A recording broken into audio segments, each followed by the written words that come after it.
Direito desta semana, você vai acompanhar um curso sobre Direito Processual Penal. Durante as 5 aulas, o professor Marcos Guzmão vai falar sobre os ritos ordinário, sumário e sumaríssimo, além de tratar do rito do júri e outros ritos processuais. Está no ar a aula 1.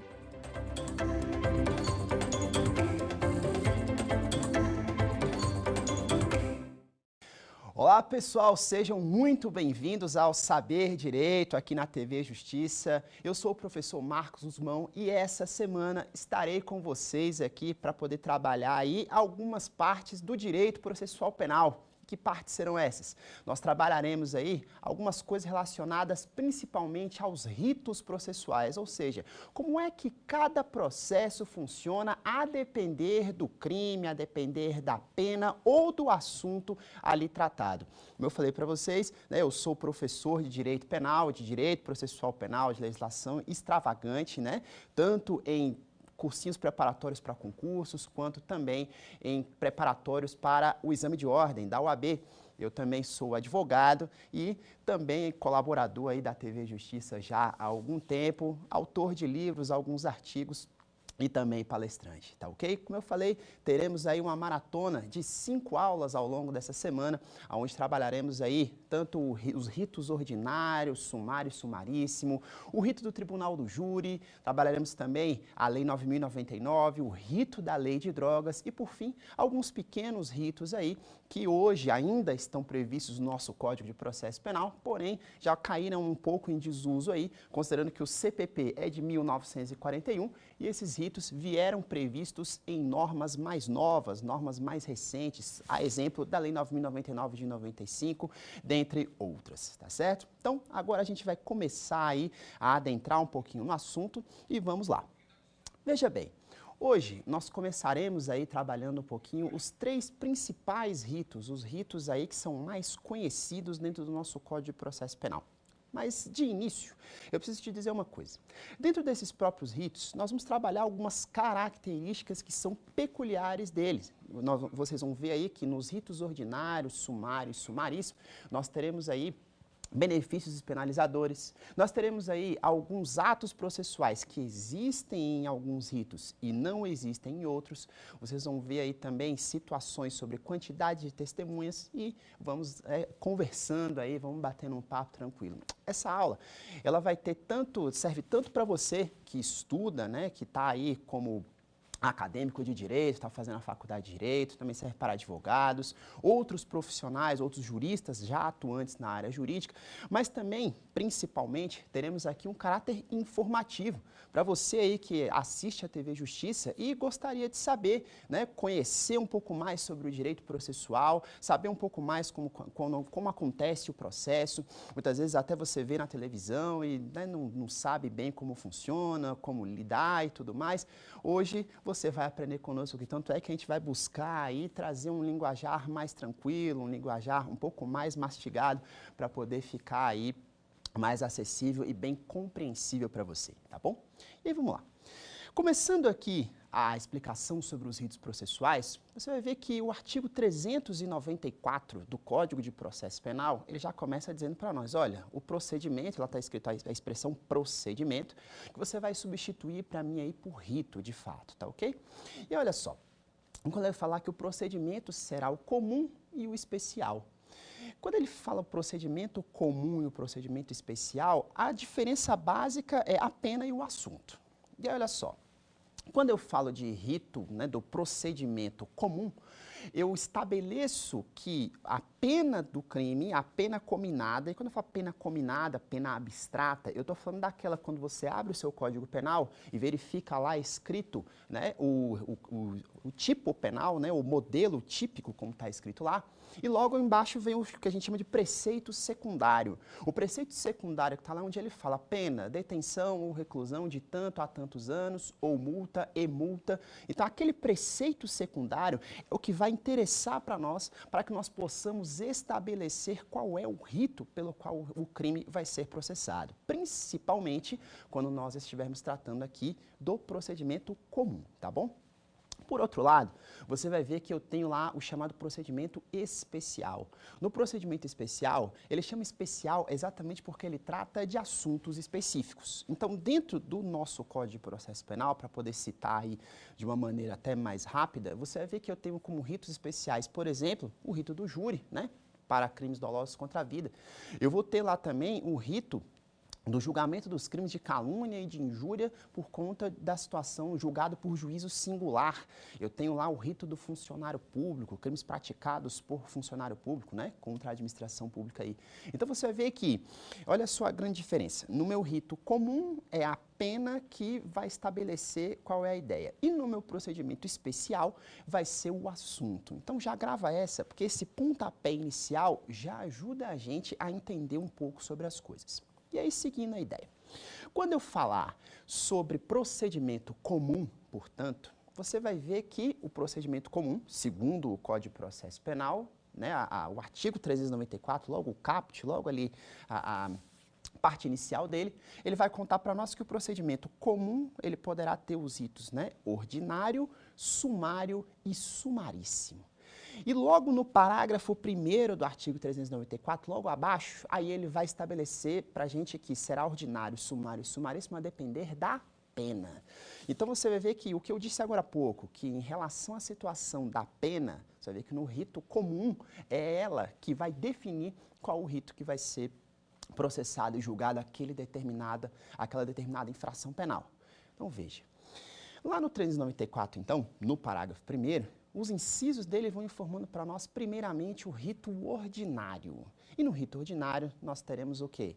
Crimes cuja pena máxima seja igual ou superior a 4 anos. Então, vou te dar alguns exemplos aqui. Olha só, você pensar comigo aqui sobre os crimes, né, que poderiam ter essa pena aí superior à pena máxima, igual ou superior a 4, você pode pensar, por exemplo, no crime de roubo, você pode pensar aqui também em crimes como aquele lá da adulteração de sinal identificador, né, de veículo automotor, de semi-reboque ou reboque, que teve alteração recente, logo no ano de 2023.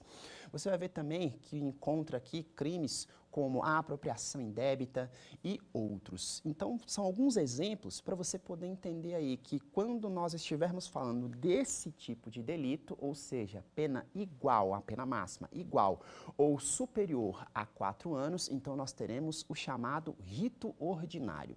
E uma coisa eu vou chamar a sua atenção. Quando a gente fala de rito ordinário, o meu rito ordinário, ele é o mais completo de todos os ritos. E o que eu quero dizer de mais completo? É porque, de acordo com o parágrafo 5º do 394, ele vai ter aplicação subsidiária a todos os demais ritos. O que isso quer dizer? Isso quer dizer que quando num determinado rito faltar um certo ponto, ou seja, quando o legislador tiver sido omisso, quando algo precisar ser solucionado num outro rito, seja nos ritos sumário e sumaríssimo, seja nos ritos especiais, a gente suplementa, a gente complementa utilizando o rito ordinário, tá bom? Então guarda essa de acordo com o parágrafo 5º do 394, o rito ordinário tem aplicação subsidiária a todos os demais ritos. Você vai ver que num determinado momento, numa outra aula, eu vou citar novamente essa situação e você vai entender o que eu quero dizer sobre essa aplicação subsidiária, tá? E aí, continuando. Dentro desse sistema, então, você já sabe que o rito ordinário tem o seu momento e o seu acontecimento. E aí, passando a ideia do rito sumário. Quando eu lido com o rito sumário, esse nome sumário quer dizer algo um pouco mais abreviado, algo que caminha de uma maneira um pouco mais célere. Por quê? Porque a gente tem certas reduções de atos processuais aqui. E aqui está uma das diferenças que nós temos entre os ritos ordinário, sumário e teremos entre o sumaríssimo daqui a pouco quando a gente falar. Isso porque você vai ver que o grande objetivo do legislador aqui é fazer com que determinados crimes, a depender do seu potencial ofensivo. E o grande segredo dos ritos está aqui, tá? Está no potencial ofensivo dele. Quando a gente percebe que o legislador, no Código de Processo, ele falou, olha, determinados crimes, determinadas penas, e a depender das penas, ele estabeleceu aí certos graus de gravidade dos delitos. E aí, quando ele fez isso, ele falou, olha, quando eu estiver falando de delitos mais graves, ó, você vai ver que é uma escada. Você vai ver que, quando eu estiver falando de delitos mais graves, bom, eu vou colocar um rito que seja mais completo, um rito mais complexo, entende? Ele é completo e complexo ao mesmo tempo. E aí você vai ver que, peraí, estamos falando de crimes de médio potencial ofensivo? Bom, então vamos colocar um rito que não seja nem muito complexo, nem muito simplificado. Vou colocar um rito mediano. E aí a gente dá o nome desse rito mediano de rito sumário, tá? E teremos o rito sumaríssimo, daqui a pouco a gente fala um pouquinho sobre ele. Mas em relação à ideia do rito sumário, o que eu preciso te falar? É que dentro do rito sumário, algumas situações a gente vai perceber. Olha, primeiramente, o número de testemunhas. No meu rito ordinário, que eu falei agora há pouco, o número de testemunhas que podem ser arroladas serão 8 para cada parte. Já no rito sumário, que nós estamos falando agora, nós teremos aí um número de testemunhas de até 5 para cada parte. Então, 8 no ordinário, 5 no sumário. E daqui a pouco 3 no sumaríssimo, como a gente vai analisar. Mas o que eu quero te dizer? Como é que eu vou saber quando é que um crime será processado pelo rito sumário? Bom, segundo o inciso 2 do parágrafo 1º do artigo 394, ele vai contar para mim que rito sumário será aquele crime cuja pena máxima estiver inferior, estiver abaixo dos 4 anos. Então, presta bem atenção nesse jogo de palavras, que esse jogo de palavras ele costuma derrubar, tá? Como assim? Porque você vai ver que para estabelecer o ordinário é igual ou superior a 4. Então, 4 já está no rito ordinário. Presta bem atenção nesse detalhe. Já em relação ao rito sumário, se tiver 4, já não está aí. Tem que ser abaixo de 4 anos, tá? Então, para estabelecer o rito sumário, nós teremos aí crimes cuja pena máxima não supere, na verdade, ela esteja abaixo, né, dos 4 anos. Então, presta atenção nesse jogo de palavras aí. Daqui a pouco nós vamos fazer mais alguns comentários específicos sobre o rito sumário. E, por fim, chegamos ao rito sumaríssimo. E aí aqui, o legislador fez uma situação interessante. No inciso 3 aí, do parágrafo 1º do artigo 394, ele contou para nós que no rito sumaríssimo, não é isso? Nós teremos, então, o rito mais abreviado que tem o sumaríssimo, tá? Nós teremos, então, o tratamento, a lida dos chamados crimes ou infrações penais de menor potencial ofensivo. Acontece que o legislador, diferente do que ele fez no rito ordinário e do rito sumário, aqui no rito sumaríssimo, ele não colocou no CPP a quantidade de pena que vai lidar, ou que vai tratar com a ideia do que vem a ser crime de menor potencial ofensivo. E aí o que aconteceu? Nós ficamos na dependência da criação, então, de uma norma que tratasse sobre os chamados crimes de menor potencial ofensivo. E essa lei é a Lei 9.099 de 1995. Isso mesmo, que você conhece bem como a Lei dos Juizados Especiais Criminais, tá? Criada no ano de 1995, como eu falei, ela serve para poder tratar, para poder lidar com os chamados crimes de menor potencial ofensivo. E o que vai ser chamado crime de menor potencial ofensivo? Vou trocar a expressão crime por infração penal, porque você vai perceber que lá no artigo 61 da Lei 9.099, ele vai contar para mim que serão consideradas infrações penais de menor potencial ofensivo as contravenções penais, e aí por isso eu estou usando a expressão infrações penais, tá? Infrações penais é um gênero, e dentro do gênero infrações penais eu tenho os crimes e as contravenções. E você vai ver que, de acordo com o 61, ele começa dizendo, ó, né, as infrações penais de menor potencial ofensivo serão as contravenções penais e os crimes cuja a lei não tiver combinado pena acima de 2 anos. Então, falando de uma forma muito simplificada para você, para ir para o juizado tem que ser ou contravenção penal ou crime que tenha pena máxima de até 2 anos. Ponto final. E assim a gente estabelece o que vem a ser crime de menor potencial ofensivo. E voltando para a ideia do 394, parágrafo 1º, inciso 3, você vai perceber que crime de menor potencial ofensivo, então, que vai ser processado segundo o rito sumaríssimo, que, como está dito no Código de Processo, se trata, então, das contravenções e dos crimes cuja pena máxima não supere 2 anos. Beleza. E lembrando o seguinte, uma das grandes diferenças do rito sumaríssimo também, nós vamos ter uma aula aqui específica só sobre o rito sumaríssimo. E você vai perceber que, já para te adiantar, que aqui a quantidade de testemunhas é no número de 3 para cada uma das partes. Então você vai ver que, ó lá, rito ordinário 8, rito sumário 5 e rito sumaríssimo 3 testemunhas para cada parte. Estabelecendo essas principais diferenças, e como eu falei, a brevidade de cada um dos ritos é que faz diferença. Bom, rito ordinário mais completo, rito sumário, aquele rito um pouco mais célere, e o rito sumaríssimo é o super célere de todos. Tanto é que um dos princípios da ideia lá da 9.099, que como eu falei para vocês, é quando a gente faz acontecer o rito sumaríssimo, você vai perceber então que nós estamos falando aí do rito mais breve, né? E a celeridade é um dos princípios que informa o juizado especial criminal. Nós conversaremos ainda sobre isso com mais detalhes depois. E vem comigo aqui. E agora, adentrando um pouco mais na ideia do que a gente tem sobre o nosso rito ordinário, aí a gente vai especificar um pouquinho a mais aí a ideia do seguinte: olha, estamos com um rito mais completo, os outros ritos, eles até se socorrem, né, do meu rito ordinário, e aí eu vou ter uma previsão legal do rito ordinário aí, né, partindo aí do artigo 395 até lá no 405 do meu CPP, lá que está posicionado, é lá que está localizado o meu rito ordinário. E aí, quando eu falo dessa ideia do rito ordinário, alguns atos vão se seguindo a ele aí. Você conhece muito bem 3 principais atos de um processo. Na verdade, talvez assim, popularmente, você conheça 2 deles, né? A audiência e a sentença. De repente, seja isso que você conhece. Entretanto, hoje a gente vai detalhar um pouco mais o que acontece aqui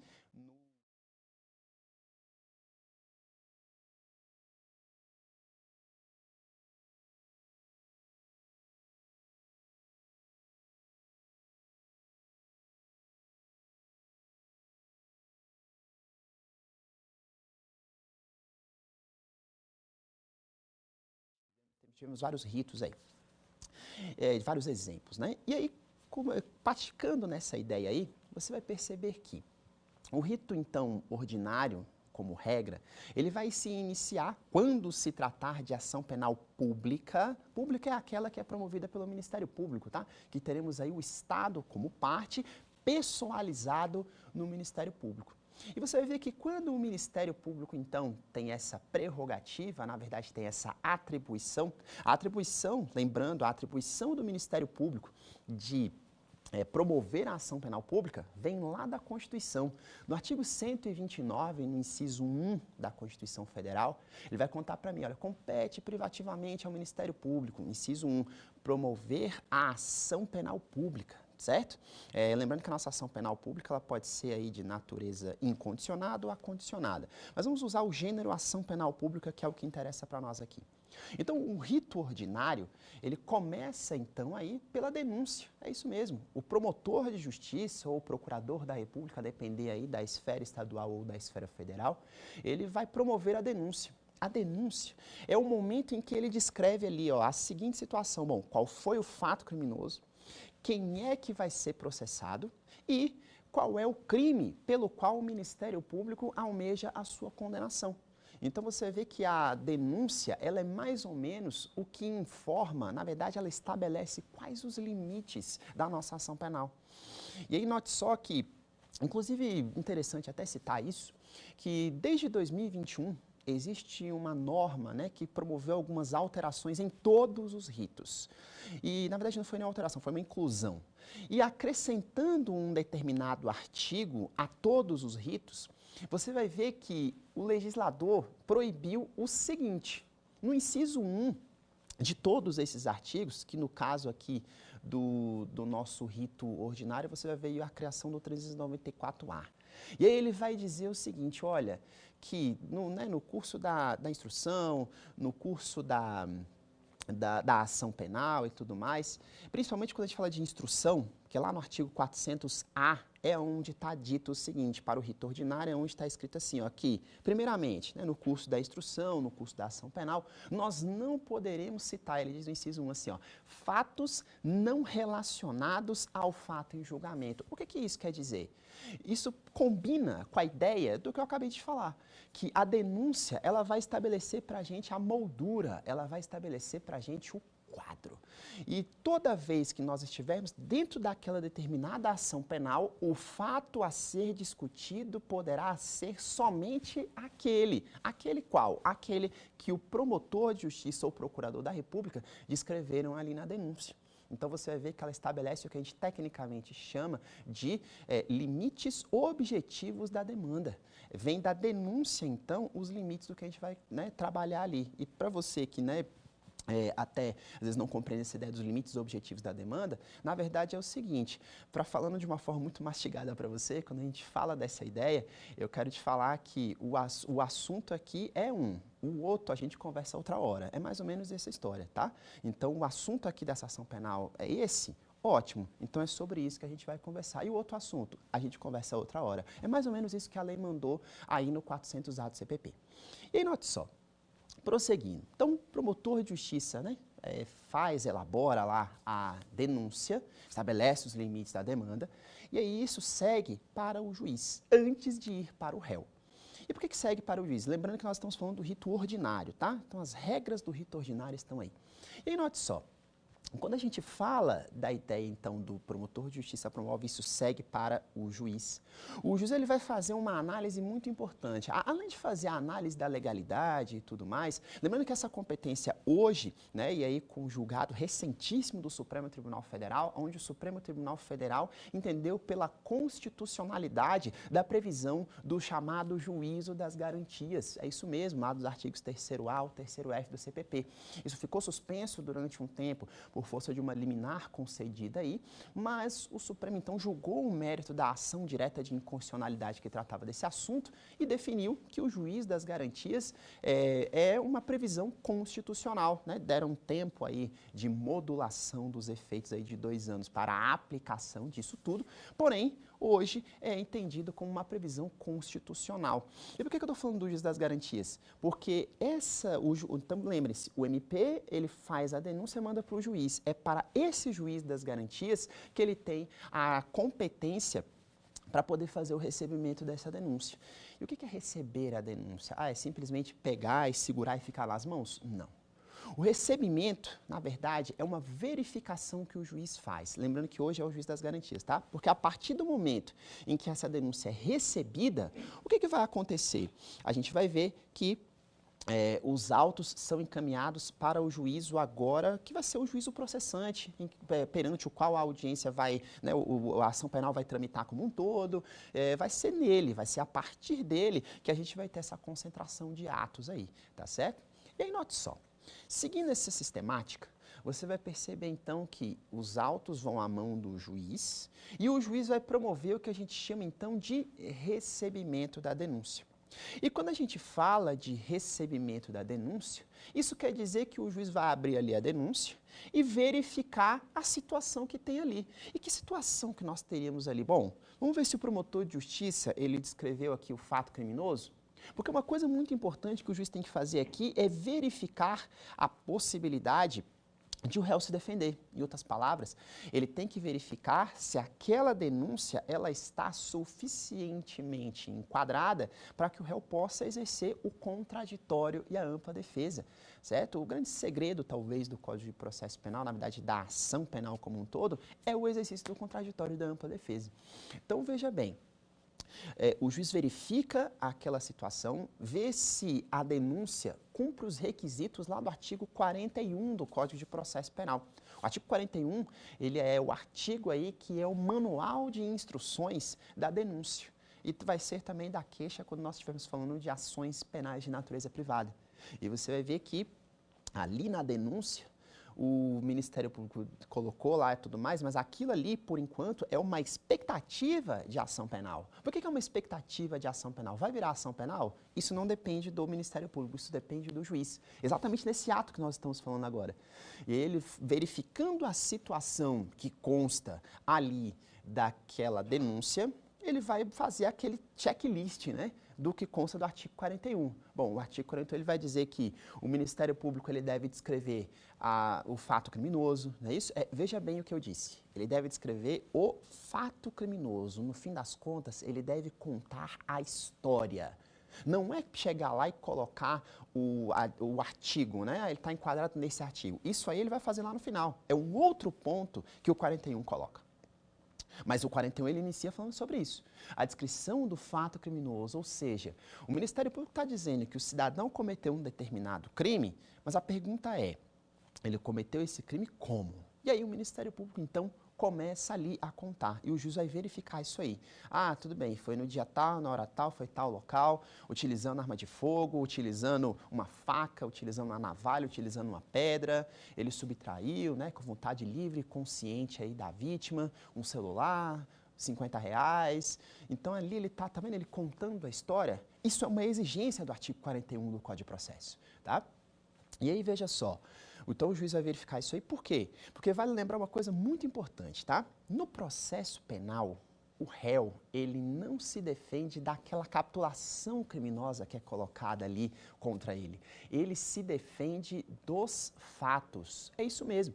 Essa história que eu falei agora, que o Ministério Público tem então que contar ali naquela denúncia, quer dizer que ele se defende desses fatos. Então ele vai dizer, não, não foi com arma, não, não era eu não estava lá no dia, não, não foi bem assim, foi de outro jeito, não, eu não cometi nenhum tipo de violência contra a vítima, não, eu não cometi lesão corporal contra a vítima, então ele se defende desses fatos, certo?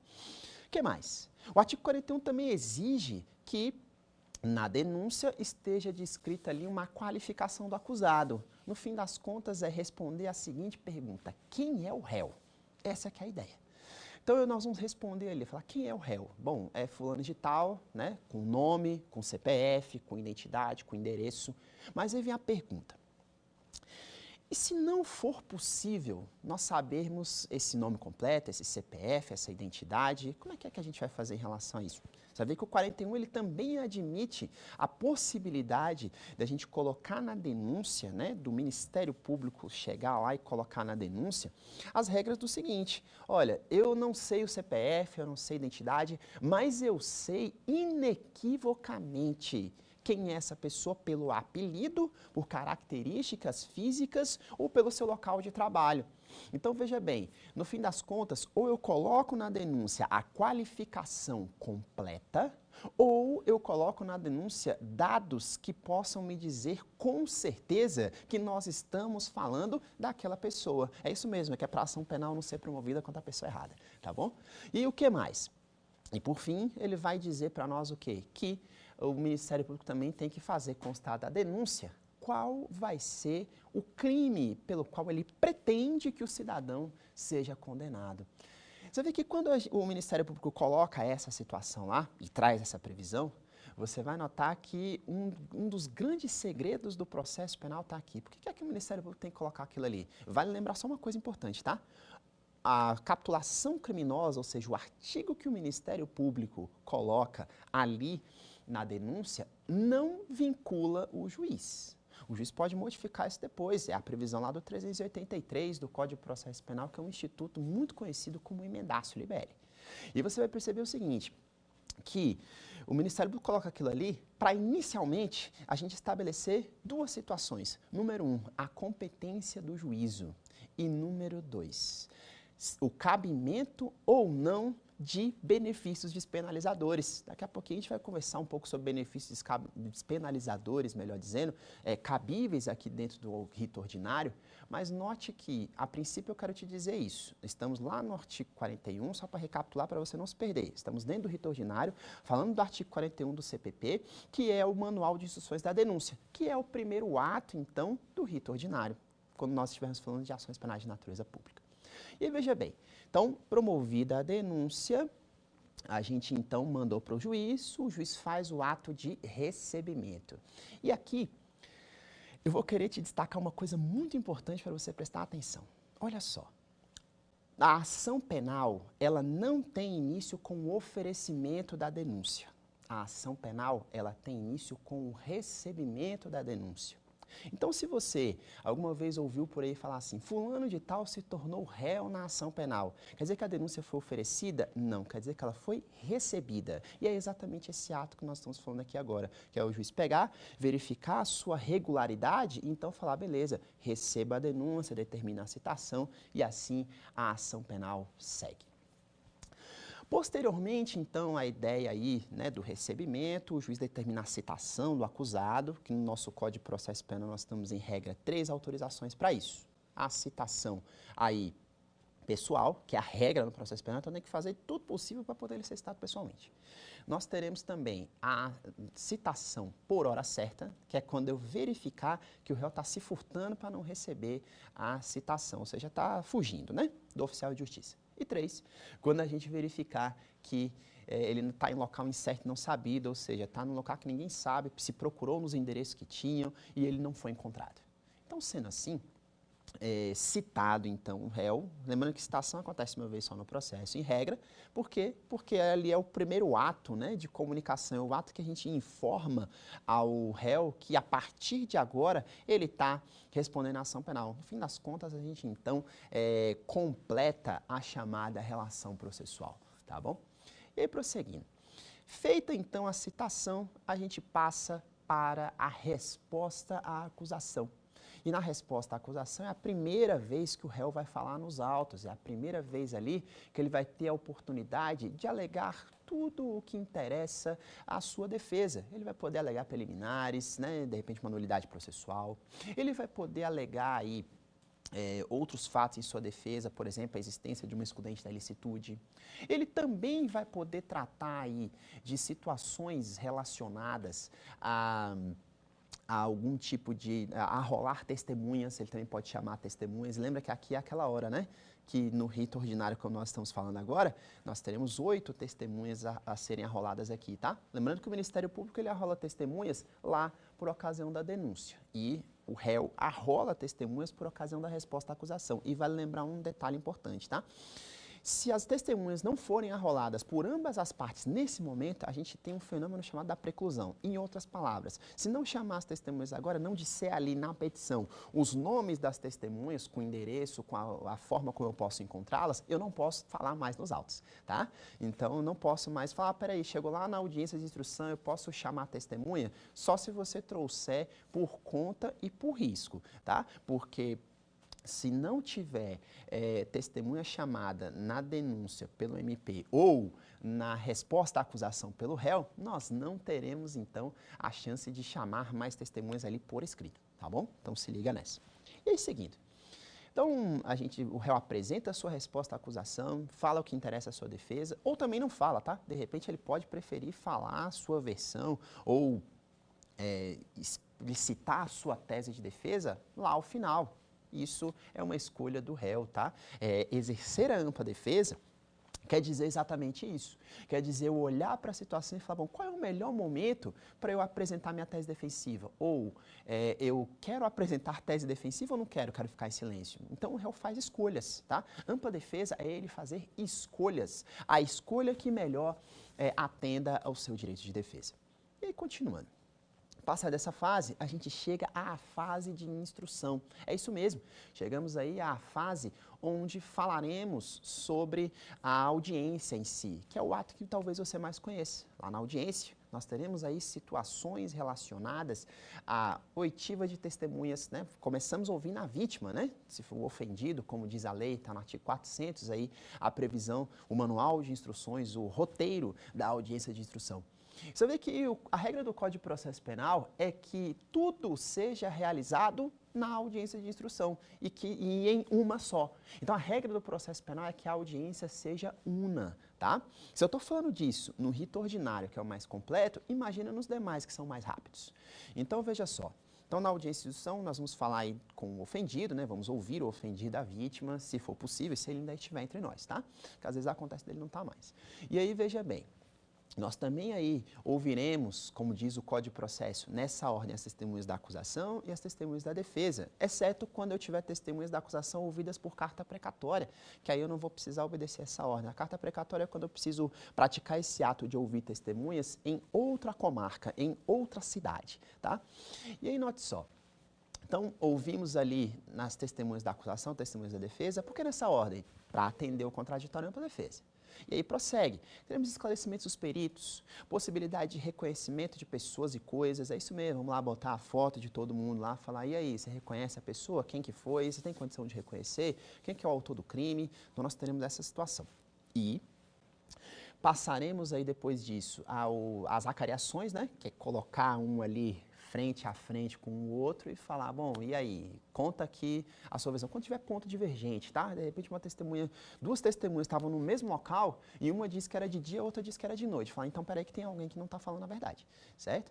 Então nós vamos fazer essa acareação aí e colocar um frente a frente, pode ser feito em testemunha, réu e testemunha, vítima e testemunha e assim por diante.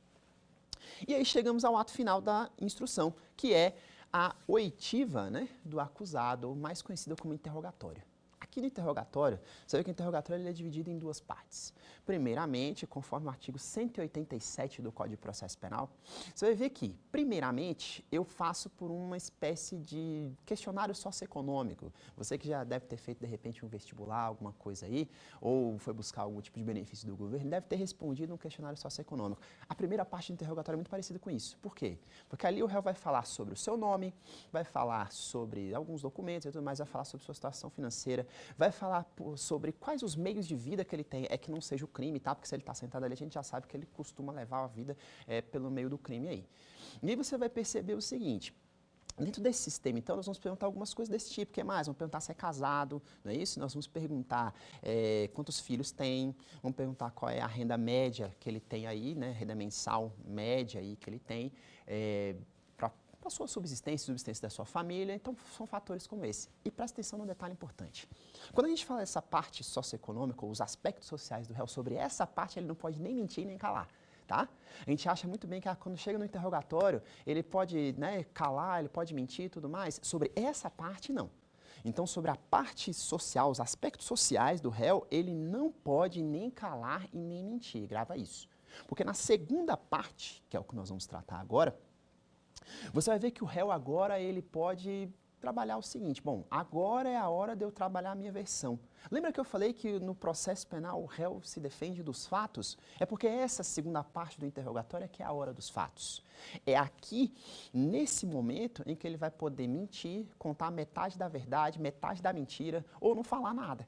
Então é nessa hora que ele tem aí o direito, não é isso? De escolher o que dizer ou se vai dizer, tá? Vale lembrar que quando a gente fala de ampla defesa é a junção de uma determinada fórmula. São dois elementos que eu junto para ter ampla defesa 100% atendida. É a defesa técnica, ou seja, defendido profissional habilitado, advogado ou defensor público, e a autodefesa, que é quando ele mesmo poderá apresentar a sua versão sobre os fatos. Lembra, eu estou sempre falando a mesma coisa, ó, sobre os fatos, versão sobre os fatos e tudo mais. Então, guarda essa ideia. E o que mais eu preciso te dizer? Então, terminada essa fase aí de instrução, a gente chega a uma fase chamada de fase de diligências. E na minha fase de diligências, eu vou ver, peraí, a partir agora da instrução, e não pode ser de provas que eu tenha esquecido de fazer lá atrás, eu tenha guardado para fazer depois. Não, o direito brasileiro, diferente de um direito de outros países, como por exemplo o direito norte-americano, não admite a ideia de na hora da audiência eu pegar e apresentar a prova, eu fazer surpresa para outra parte, tá? Não posso fazer surpresa para outra parte no direito brasileiro, no direito processual penal brasileiro, tá? Tudo que eu vou... A ideia da ampla defesa, a ideia do contraditório, ela serve tanto para a acusação quanto para a defesa também, tá? Então você vai ver que ela é uma mão de duas vias, ela serve para todo mundo, ela não está lá falando... Não é porque está escrito ampla defesa que é só para a defesa não, tá? Não é porque está escrito contraditório que é só que eu vou responder o que vier de lá para cá, não. Quem está mandando de lá para cá também tem que observar essa história e quando eu mando daqui para lá ele tem que ter o direito de responder também. Então a ideia é ampla defesa e contraditório que serve para todo mundo. E aí, veja só, nessa fase que eu estou falando, ou seja, terminou a instrução processual, aí a gente tem então fase de diligências. Se na audiência surgir a necessidade da produção de algum tipo de prova, e é isso que a gente dá o nome de diligência, aí você vai perceber o quê? Você vai perceber que a gente pode pedir, a acusação pode pedir, a defesa pode pedir, e aí, se o juiz entender que é pertinente, porque inclusive o juiz tem que fazer essa análise, tá? Ele fala, peraí, será que não está tentando utilizar essa diligência aqui só para poder dar uma atrasada no processo? Só para poder enrolar? Se for isso, eu não vou deixar fazer. E a ideia é mais ou menos essa. E aí, note só, ele verifica, então as partes pedem, se for o caso faz, se for o caso então não faz. E aí a gente chega à última manifestação do acusado por ocasião do do meu rito ordinário aí, mais conhecida como alegações finais. Em regra, as alegações são feitas na forma oral, é isso mesmo. Tanto o promotor de justiça ou procurador da República, quanto o advogado ou o defensor público deverão oralmente, lá na audiência, fazer as suas últimas alegações, a sua última manifestação. E aí você vai ver que o tempo é o seguinte, olha, o Ministério Público tem 20 minutos para fazer isso oralmente na audiência, que podem ser prorrogados por outros 10. E a defesa, do mesmo jeito, tem 20 minutos, que podem ser prorrogados por outros 10. Lembrando que se tiver a figura do chamado assistente da acusação, que normalmente é a vítima ou a família da vítima, nós teremos então o acréscimo de 10 minutos aí nesse tempo da acusação, tempo esse que será igualmente acrescentado no tempo da defesa. Apresentada aquela situação ali, vai lembrar que existe uma exceção. Por que eu estou falando que ela é feita oralmente em regra? Porque tem duas situações que autorizam que o juiz, ao invés de deixar fazer ou mandar fazer na audiência, ele determina que seja feito por escrito, mais conhecido como alegações finais por memoriais. E aí, nessas alegações finais por memoriais, que é a última manifestação, chama memorial exatamente porque é por escrito, tá? Vai acontecer a mesma coisa, tá? Só que ao invés de ser falado, vai ser escrito. Ponto. No prazo de 5 dias para cada uma das partes, na forma sucessiva. Primeiro a acusação, depois a defesa. Beleza. Então aqui se encerra o trabalho, né, do promotor de justiça e do advogado. Porque a partir de agora, vamos lá, alegações finais apresentadas. Se elas forem orais, o juiz sentencia na própria audiência. Se elas forem por memoriais, o juiz sentencia no prazo de 10 dias.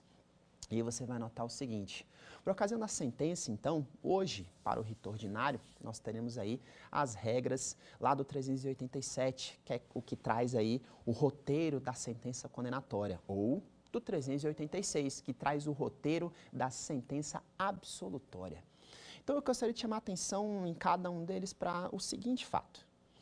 Quando nós estivemos falando do 387, que está o roteiro da sentença condenatória, desde 2008 o juiz criminal passou a ter uma obrigação. Eu quero chamar a atenção para esse fato. Tem outros detalhes lá, tá? Mas eu quero que você observe bem esse aqui. O juiz criminal passou a ter a obrigação de colocar lá na sentença o chamado mínimo indenizatório. Ele vai arbitrar um determinado valor que vai servir ou que vai estar lá a título de indenização para a vítima. Só que presta atenção na observação. O juiz, ele estabelece o mínimo indenizatório. Se a parte entender que aquilo ali não está suficiente, ele tem que partir para a esfera cível para poder tentar liquidar aquilo ali, ou seja, tentar alcançar um valor maior. Então, digamos lá que o juiz estabelece, olha, eu entendo como o mínimo indenizatório aqui o valor de 20 mil. Ok. Se a parte fala, não, eu acho que tem que ser 30. Se você acha que tem que ser 30, então vai para o juízo cível e lá você liquida um valor maior. Porque aqui na esfera criminal, a obrigação do juiz é estabelecer o mínimo indenizatório. Lembrando que eu preciso de duas situações aqui, que são o seguinte. Precisa ter pedido expresso do Ministério Público por ocasião da denúncia e precisa ter instrução específica para esse caso, tá? Em outras palavras, o Ministério Público tem que ter pedido o arbitramento do mínimo indenizatório e tem que existir a coleta, a produção de provas específica para esse arbitramento mínimo, tá? O juiz não tira da cabeça dele não, tá? Ele tira daquelas provas que são produzidas ali nos autos. Exceto no caso de Lei Maria da Penha, que segundo o STJ, o dano proveniente de Maria da Penha é o que a gente chama de dano in re ipsa. É o dano presumido, tá? Não preciso provar nada. Já cometer crime de violência doméstica ou no âmbito da violência doméstica já é dano. Então não preciso provar que houve dano. Houve dano sem que eu precise provar. Isso que a gente chama de dano presumido ou dano in re ipsa, segundo o Superior Tribunal de Justiça.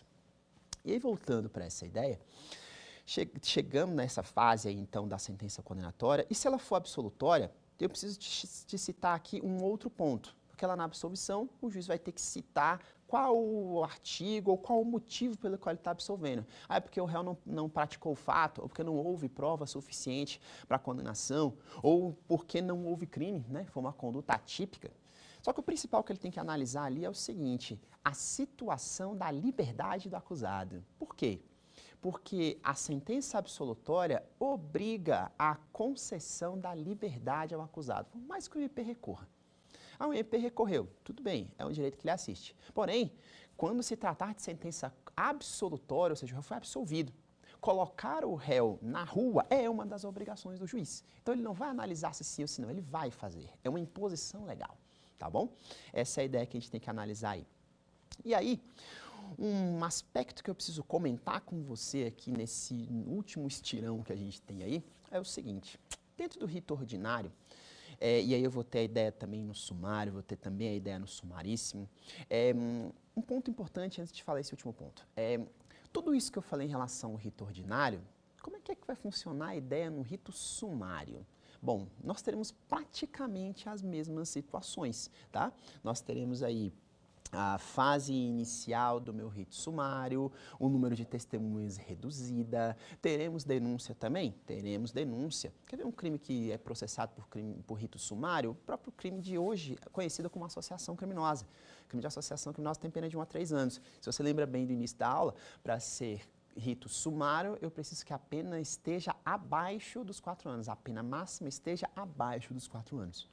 E você vai perceber que nessa ideia do rito sumário aí, então teremos uma brevidade maior, porque o número de testemunhas está reduzindo, a audiência obrigatoriamente tem que ser feita também na forma una. Então, assim, muito do que eu falei sobre o rito ordinário tem cabimento aqui no meu rito sumário também.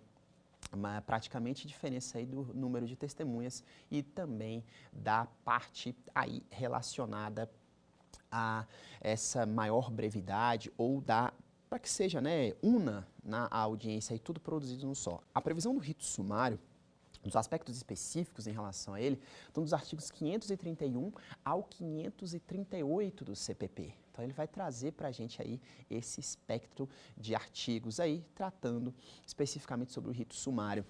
Uma peculiaridade que eu quero te trazer sobre o rito sumário é o seguinte: o rito sumário, ele vai ser, na verdade, isso aqui é um pulo do gato importante. A gente já sabe que lá no rito sumaríssimo, eu tenho as penas eu tenho crimes cuja pena máxima não supere os 2 anos. Então, são chamados crimes de maior potencial ofensivo. Acontece que, quando eu tiver concurso de crimes lá no rito sumário, ou seja, eu tenho aí crimes de calúnia e um crime de difamação no mesmo contexto, eu tenho um concurso material de crimes. Se o somatório das penas máximas ultrapassar os 2 anos, eu saio do rito sumaríssimo e vou para onde? Para o sumário.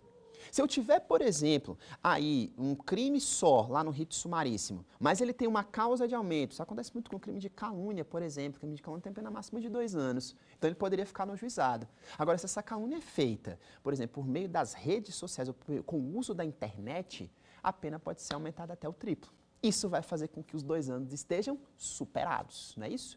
Se os 2 anos estiverem superados, a gente sai das regras do rito sumaríssimo e vem para as regras do rito sumário, tá? Então, o rito sumário ele vai ser meio aplicável, meio subsidiário nessa situação aí.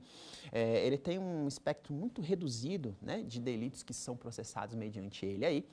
E a gente vai perceber, então, que talvez uma das grandes peculiaridades dele seja essa, inclusive com previsão legal, essa situação que eu falei da alteração lá. E outro detalhe, se lá no rito sumaríssimo a gente perceber situações em que a gente vai ver que o nosso rito sumaríssimo, o processo no rito sumaríssimo, ele ficou muito complexo, o réu não foi encontrado para ser citado, também vem para cá para o rito sumário, tá? Lembrando que vem para cá com o cabimento dos benefícios despenalizadores.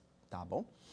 E por último, eu quero te citar, como eu falei aí, o cabimento de um determinado benefício muito novo, trazido pelo pacote anticrime, chamado ANPP, ou Acordo de Não Persecução Penal. A gente vai ver que o direito brasileiro teve aí um fomento maior a partir do pacote anticrime, mas já vinha a possibilidade desde a Lei 9.099 de 1995. E em curtíssima escala, até mesmo o Código de Processo Penal timidamente trouxe algumas situações, como por exemplo no caso do julgamento dos crimes de calúnia e injúria por juízo singular, que é a ideia da justiça penal negociada. Você vai ver que o plea bargain, como nós percebemos lá nos Estados Unidos, é um instituto que todo mundo já deve ter visto aí em algum filme, né? De repente ali a acusação combina com o advogado, olha, confissão, e aí a confissão, ao invés de pedir 20 anos, eu vou pedir 12 anos. Então é essa negociação. No Brasil, eu tenho um pouquinho de diferença em relação a isso aí, porque, por exemplo, no caso do ANPP, eu vou ter que observar 4 requisitos. Primeiramente, não pode ser o caso de arquivamento. Segundo, o réu tem que confessar formal e circunstanciadamente o crime. Terceiro, não pode ser crime com violência ou grave ameaça. E quarto, a pena mínima do delito ela tem que ser inferior a 4 anos. Presta atenção que ela tem que ser inferior, não é igual ou inferior. Ela tem que ser inferior a 4 anos. E o Ministério Público, então, ele pode combinar comigo o seguinte, olha, lá na própria lei, no artigo 28A do CPP, ele vai dizer quais são os compromissos possíveis. Ele traz um rol exemplificativo, tá? E eu vou te dizer por que é exemplificativo.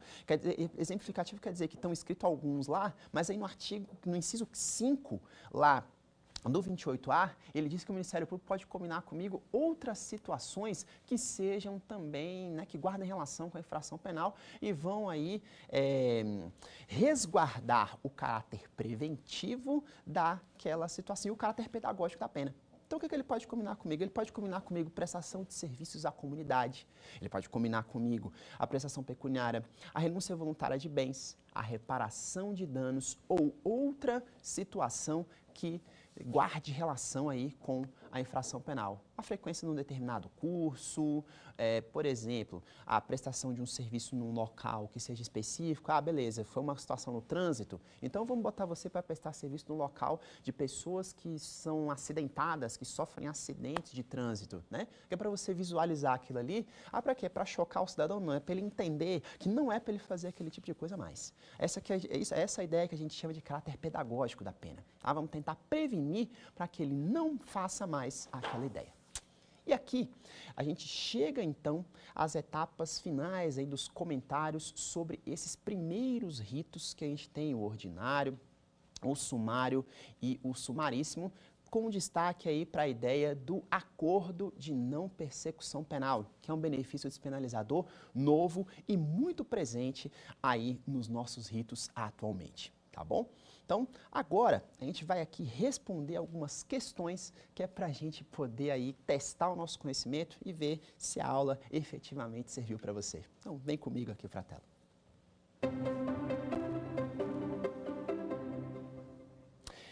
A quantidade de testemunhas nos ritos ordinário, sumário e sumaríssimo, respectivamente, serão: letra A, 3, 5 e 8. Letra B, 8, 5 e 3. Letra C, 5, 3 e 8. E letra D, 5, 8 e 4. Note só. O que é que a questão quer saber de você? Quais são as quantidades de testemunha de cada um dos ritos? E aí vale lembrar que quando nós estivermos falando do rito ordinário, teremos então o quê? 8 testemunhas para cada parte. Lembre-se disso, tá? Porque são 8 testemunhas só para a defesa, não são 8 testemunhas para a acusação e para a defesa. Cada um tem até 8 testemunhas para poder chamar.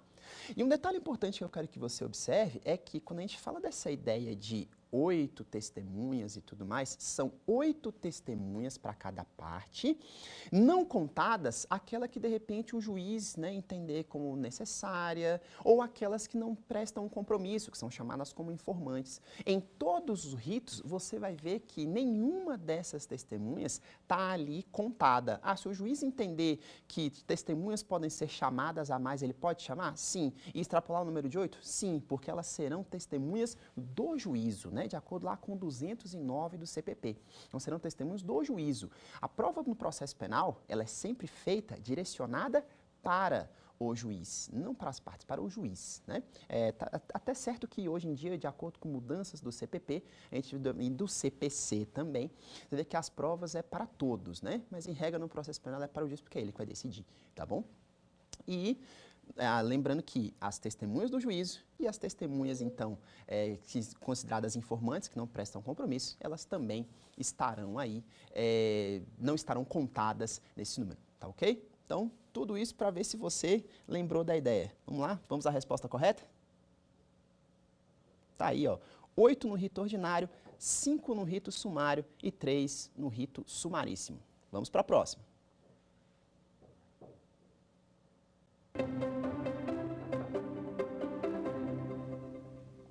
O rito que não possui como uma das suas fases a resposta à acusação por escrito é A, o rito do júri, B, o rito ordinário e C, o rito sumaríssimo, D, rito do funcionário público. O que eu quero dizer aqui? Quando a gente fala de uma das fases tendo a resposta à acusação por escrito, é que você vai perceber que lá no âmbito dos juizados especiais criminais, e aí você já deve ter desconfiado que eu tenho a ideia do rito sumaríssimo. Eu vou ter a ideia de que lá elas são feitas na forma oral, porque a oralidade lá é o que prevalece, tá ok? Então vamos confirmar a resposta? Vem comigo. Tá lá, ó, letra C, exatamente no rito sumaríssimo, o rito dos juizados, que ela não é feita por escrito, ela é feita na forma oral, tá? E vamos para a nossa última questão. O crime de apropriação indébita, pena, reclusão de 1 a 4 anos e multa. Será processado mediante o rito A, ordinário, B, funcionário público, C, crimes contra a honra e D, sumário. Lembrando que aqui ele quer saber se você conhece e relembra do parágrafo 1º do 394 do CPP. E aí, vamos à resposta correta? Olha lá. Exatamente, o rito ordinário. Lembra quando a pena máxima, ela não, na verdade, ela é igual ou superior a 4 anos, tá ok?